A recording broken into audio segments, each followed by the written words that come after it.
Hello and welcome back. Following on from my previous video, I thought I'd go through and do the Deadly Premonition 2 side quests. But a word of warning. It took me several days to get through these, and the game absolutely delights in sending you on shameless fetch quests. This is nothing but a shameless fetch quest. And most disappointingly, unlike the first game, there are very few extra bits of story to be gained from these. So beware, there's some pain ahead. Instead of listing the side quests in numerical order as they are in the game, I'm going to list them in the order they become available by chapter. So, beginning with chapter 1. First, go and visit our friend Melvin at the police station, and he'll give you your first side quest. Kill 30 swarms of bees. Oh boy.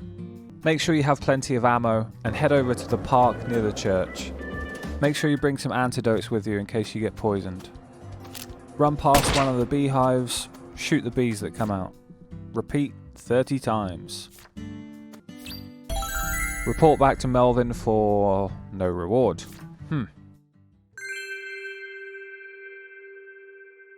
Speak to Melvin again, and this time he'll ask you to kill 30 dogs. What the fuck?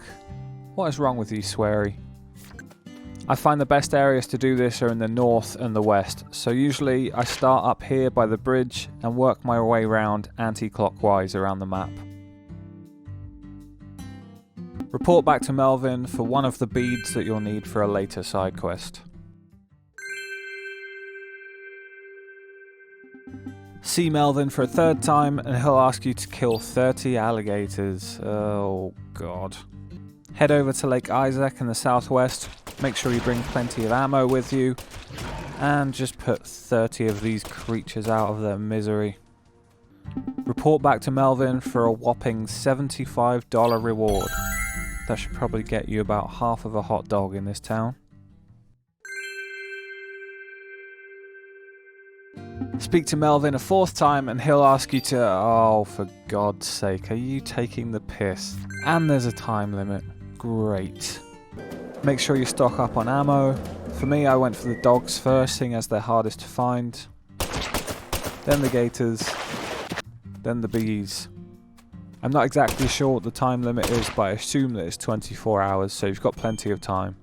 Report back to Melvin for a whopping $150 reward.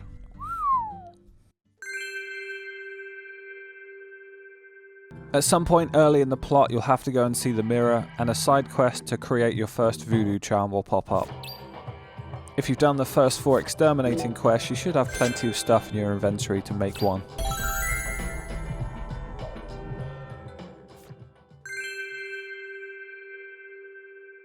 When leaving Urzuli Frida, you'll encounter Galena Clarkson for the first time. She'll start ranting about her missing Dollie. She's not here. My Dollie isn't here. And then we need to speak to Galena again outside the hotel around 11 AM. You can't complete this quest until chapter 3, but you must launch this side quest in chapter 1.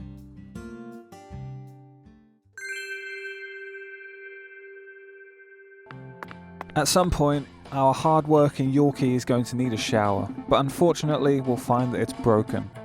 You need to speak to the various versions of David at the correct times as dictated in the quest info. So basically just smoke or sleep until the appropriate times. You'll have to turn 3 separate valves within the hotel. First in the restaurant, then keep speaking to David until he tells you about the one on the 2nd floor.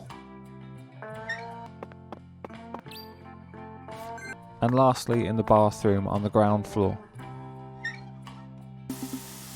Your reward will be another bead which we'll need to complete a later side quest. Excellent.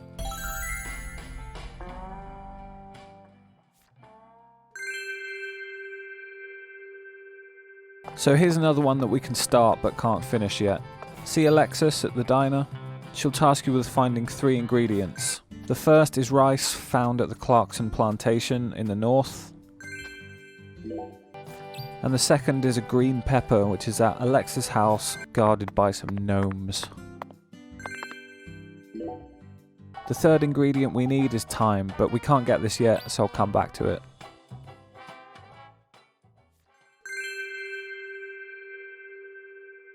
Find Avery in the park near the church after 8:30 and he'll task you with killing 30 red guys. Smoke until after midnight and then smoke 30 of these bad dudes. See Avery again the next night to receive time. After retrieving the time from Avery in side quest 39, you can return to Alexis and complete the Chef of Tradition side quest. Your reward is some delicious jambalaya de FBI, which you can now order from the menu anytime.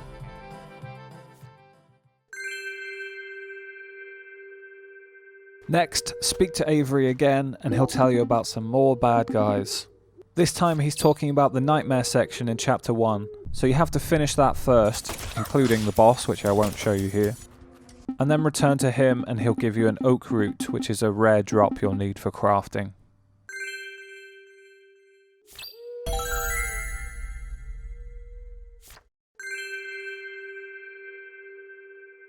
Speak to Avery again and he'll tell you about yet more bad guys. This time he's talking about the Otherworld section in Chapter 2, so you won't be able to finish that yet, but you must start this quest in Chapter 1, and we'll come back to the rest of it later. Only after you've gone through the whole rigmarole with Mr. Alligator can you return to the bowling lane and receive a challenge from Mrs. Carpenter. Hi there, handsome. The first one of these is pretty easy, and I'm sure there's many ways to do it. I did it like this, putting loads of spin over to one side.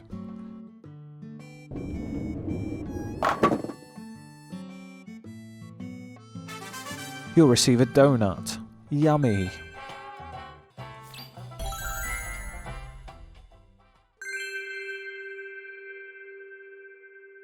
The second bowling challenge is even easier than the first, and I'm sure you'll probably do it first time, as I did it here.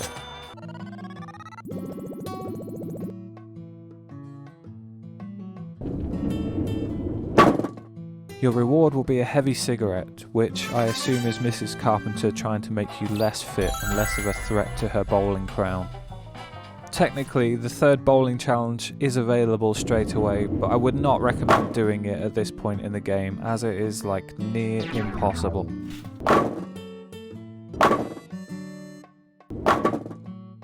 I'll come back to it in Chapter 2 once you've been able to lock some charms, which will help you beat it a bit more easily. Head over to the Owl's Nest in the evening and speak to Xavier to try his cocktail du jour. Visit on the 6 nights of the week that they're open and try the cocktail for each day. If Xavier is playing his music, then just smoke until a bit later on. When it comes to Sunday and the 7th cocktail, we need to visit Xavier at home after 10 PM. Speak to him twice to finish the quest, and you'll receive another bead which will come in handy for a later side quest.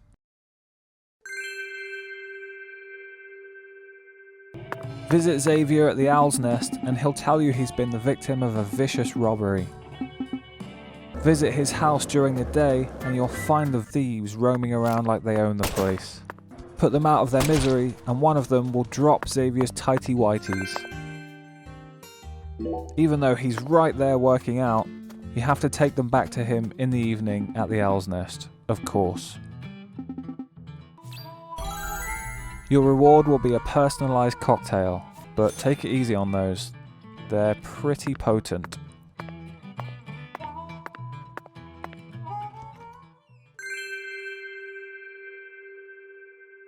Visit Tyrone at the church after 6 PM and he'll task you with making yourself sick to make yourself a better profiler. You can use a sleeping bag right outside and sleep for 24 hours, which will give you a chill. And then go back inside and talk to Tyrone, don't press checkup, and he'll cure you and complete the side quest. You'll even receive some cold medicine. How useful.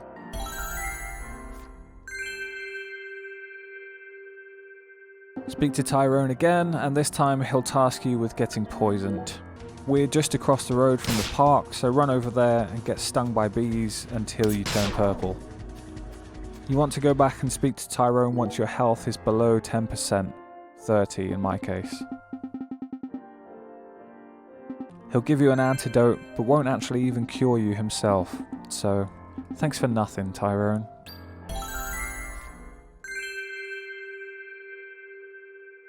Speak to Tyrone again, and this time he'll task you with getting drunk. Whatever next. Head over to the Owl's Nest and have a Yorkie special, or any of the drinks that will give you the 2 beer icons above your health bar. This will make you run like an absolute doofus, so getting back to the church is quite challenging. Report back to Tyrone, and again remember to press talk and not check up, and he'll reward you with a bead, which again we're going to use for another quest later on.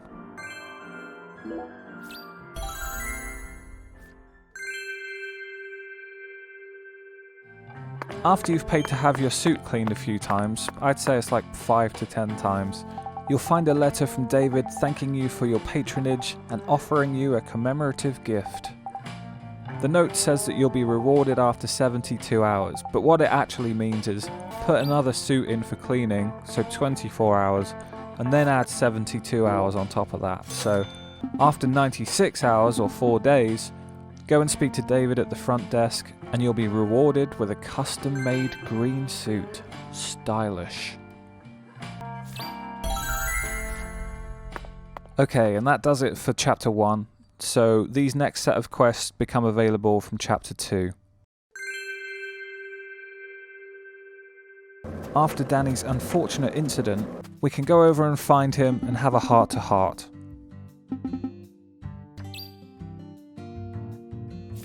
Go and visit Mr. Alligator in the Clarkson swimming pool and kill it to reclaim Danny's lost treasure.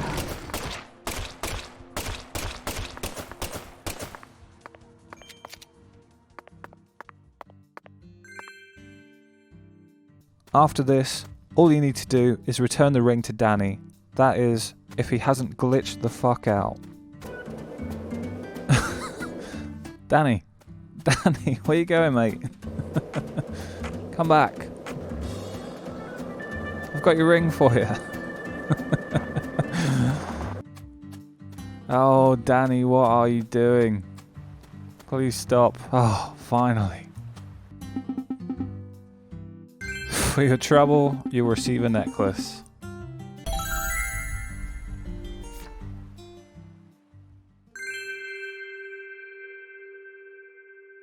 For this quest, we need to find Chef David early in the morning, around 6 AM. He'll task you with finding 3 ingredients so that he can cook his special dish to rival his sister's jambalaya. The first is shrimp, which you can find just next to the drawbridge in the middle of the map.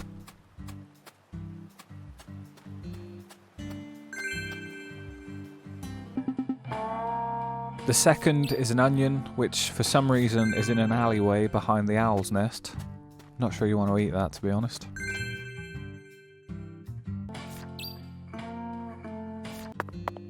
And thirdly, you want celery, which is in the Clarkson's garden near the alligator pool. When David asks you which is best, make sure you choose his Creole, as this has a knock-on effect for the next side quest.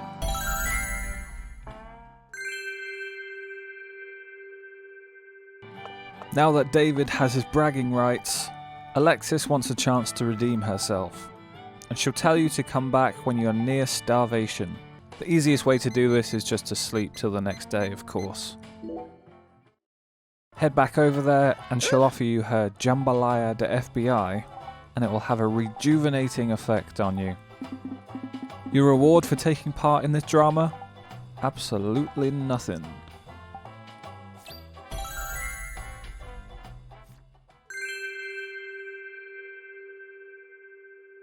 After you've learnt how to do the Wally on the skateboard as part of the main story quest, you can visit Emma at her skate shop and she'll give you a new challenge to learn a cool new trick, the 360 Powerslide. All you need to do to finish the side quest is to complete the second skate course. But if you want to open up the next side quest, you have to score first place, so just repeat this course a few times until you get a good score.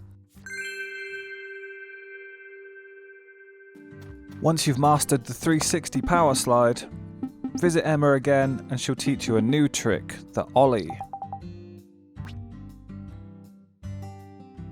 Again, complete the side quest by just finishing the course, but to unlock the next side quest you have to get first place, so just keep trying till you get there.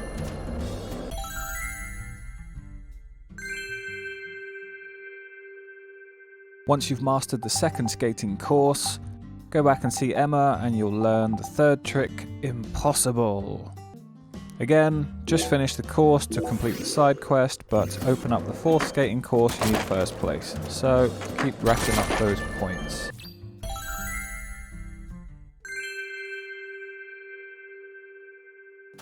Now the fourth skating course is slightly different. Go back and see Emma and she'll tell you that she's not sure if she should teach this to you because it's highly illegal. So to impress Emma, we have to run around causing havoc, shooting civilians and generally being a dick to the people of Le Carré. I'm not exactly sure what the measure is, but I assume it's about $1,000 in fines or something like that. Then go back and see Emma and she'll teach you the final uber cool trick, Skitching.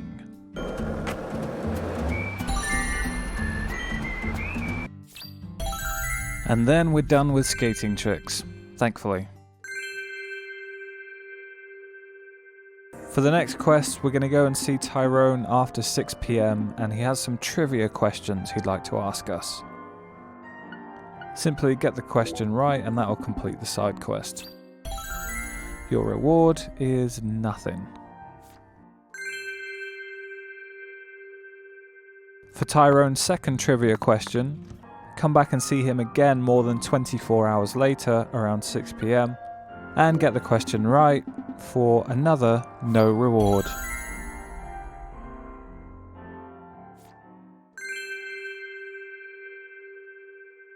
Come back and see Tyrone again more than 24 hours after doing the last one, and this will be the final question. Get this right, we'll complete the side quest and unlock the flashlight. Ooh, nice.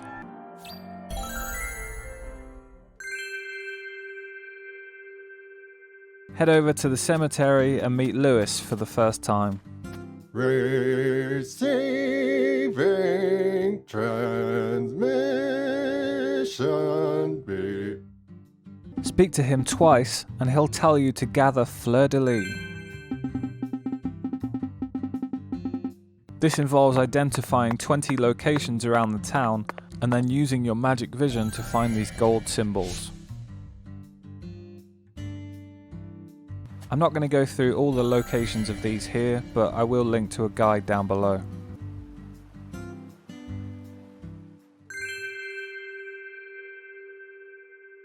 Once you've unlocked side quest 42, the first Fleur de Lis album, you can see David the Bellboy and he'll tell you about Hotspots, secret zones that Raven can take you to. Each of the 5 albums of Fleur de Lis contains one which will be found in a hotspot, so seek it out, use your magic vision and complete the side quest. You'll be rewarded with a necklace.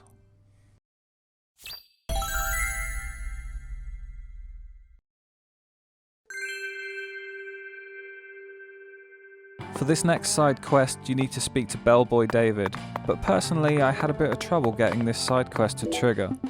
I suspect that it won't work until you've unlocked the first Fleur de Lis album and possibly done your first hotspot with Raven, but your results may vary.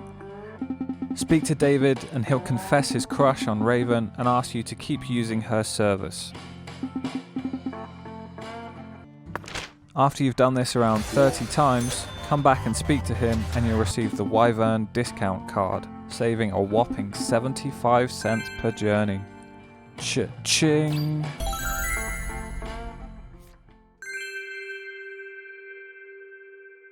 While you're in Chapter 2's Nightmare section, at some point you'll come upon a bed, which is where you'll find Galena's doll that she was looking for in Chapter 1. To finish this quest, go to the Clarkson estate in Chapter 3 and return the doll to its rightful resting place on this swing set.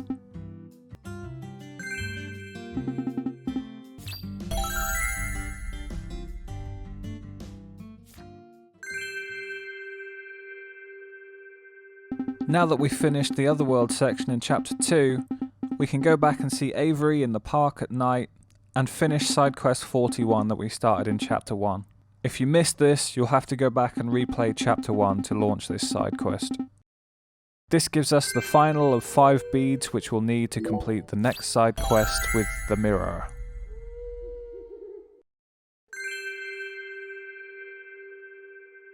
At some point when speaking to the mirror, he'll mention a special necklace for which he needs 5 magical beads for you to gather. After completing side quest 41, you should have all 5 of these, so now you can go back and claim your bounty. If not, you need to go back and complete side quests 2, 7, 16, 24 and then 41. From Chapter 2, you can buy and craft charms from Azuli Frida, which help with specific elements of the minigames. And so for me, I went for the curved talisman, which helped a lot with the bowling. There's still an element of fluke involved, and I think I still ended up doing this like 30 times before I got it, but much easier than in Chapter 1.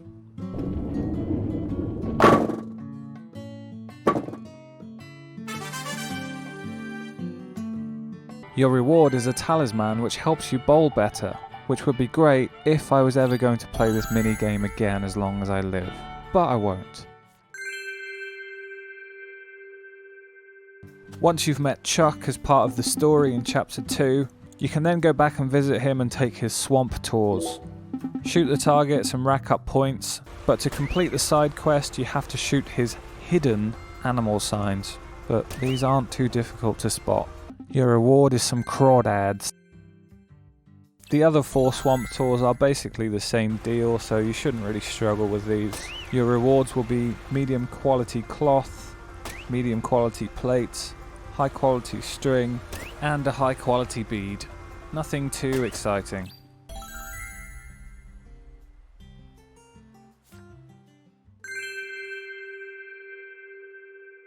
So pretty much all that's left to do after that is the last 4 Fleur de Lis albums, which means there's 80 more of these to find. And oh my god, does it take a long time. These involve an awful lot of running around looking for vague locations, so one thing I would recommend is upgrading your skateboard speed, and that'll make things go a little bit faster. If there's some small consolation to be drawn from doing this, I guess it will show you some corners of the map that you might not otherwise have seen. Obviously the last one of each album is from the Hotspot, so I've lumped all these in together. But otherwise, yeah, have fun, I guess.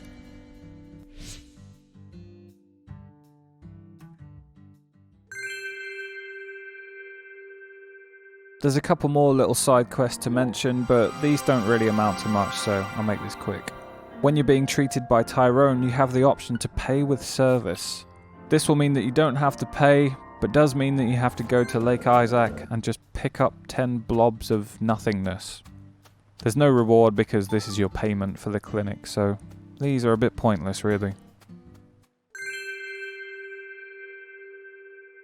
The last quest is White Flowers, and this one's pretty cool. It's kind of like a little Easter egg, so I thought I would end on this. You have to do this quest on the 29th of August, so unless you're planning to wait until then, you can go into your Switch settings and just change the date. You want to head north of the most northerly bridge around 5 PM. There you'll find a group of mourners laying wreaths into the water. I guess mine was bugged out because it said go to Lake Isaac and gather wreaths, but what it actually meant was go to Memorial Oak Street and gather 10 flowers. Bring them back to the waterfront and lay your wreath down with the others. God bless America.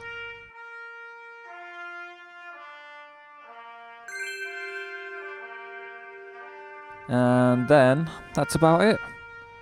So I hope this was useful. Give me a shout in the comments if any of them aren't clear and I'll do my best to answer your questions. But until next time, thanks for watching. Bye.